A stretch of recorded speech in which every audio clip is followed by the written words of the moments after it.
मोदी जी, मेरा आपसे निवेदन है, देश के विपक्ष को आप जेल में डालिए और तत्काल संसद भवन को ताला लगाकर उसकी चाबी देश के कारोबारियों के हाथों में देकर चुपचाप झोला उठाकर चले जाइए। ये देश के लोग तो आपको भगवान समझते हैं, आपको माफ कर ही देंगे, क्योंकि देश की सभी सरकारी संस्थाओं को आप प्राइवेट प्लेयर्स के हाथ में दे रहे हैं, हर चीज प्राइवेट कर रहे हैं। तो सरकार की देश में क्या जरूरत है? क्योंकि अब आपकी सरकार संसद में एक बिल ला रही है, अत्यधिक खतरनाक परमाणु सेक्टर में, परमाणु ऊर्जा के क्षेत्र में अब आप प्राइवेट प्लेयर को भी हिस्सेदारी देने चाहते हैं। उस परमाणु क्षेत्र में भारत की परमाणु ऊर्जा और परमाणु शक्ति से दुनिया के कई देश डरते हैं। उस परमाणु क्षेत्र में अब आप प्राइवेट प्लेयर को हिस्सेदारी देने जा रहे हैं। मुझे समझ में नहीं आता अब क्या बचा है देश में। 4 साल का अग्निवीर लाकर आपने देश की सेना को वैसे ही कमजोर कर दिया और अनिल अंबानी जैसे बैंक डिफॉल्टर को आपने रफाल और इस देश की विमान को अपग्रेड करने का टेंडर दिया है। तो वहीं अब हद हो गई है कि परमाणु क्षेत्र अत्यधिक सेंसिटिव और अत्यधिक खतरनाक परमाणु ऊर्जा में भी आप प्राइवेट प्लेयर्स को हिस्सेदारी देने जा रहे हैं। मतलब देश की जनता अपनी देशभक्ति वंदे मातरम बोलकर गाकर साबित करेगी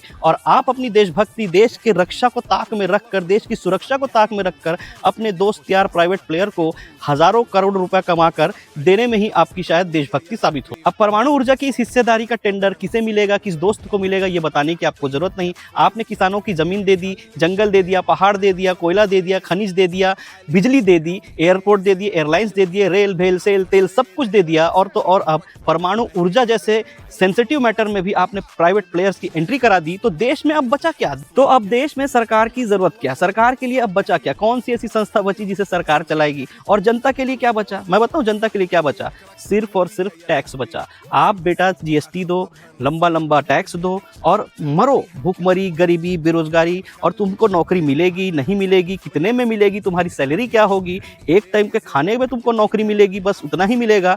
ये अब निर्धारण इस देश की सरकार नहीं करेगी और ना आप करोगे।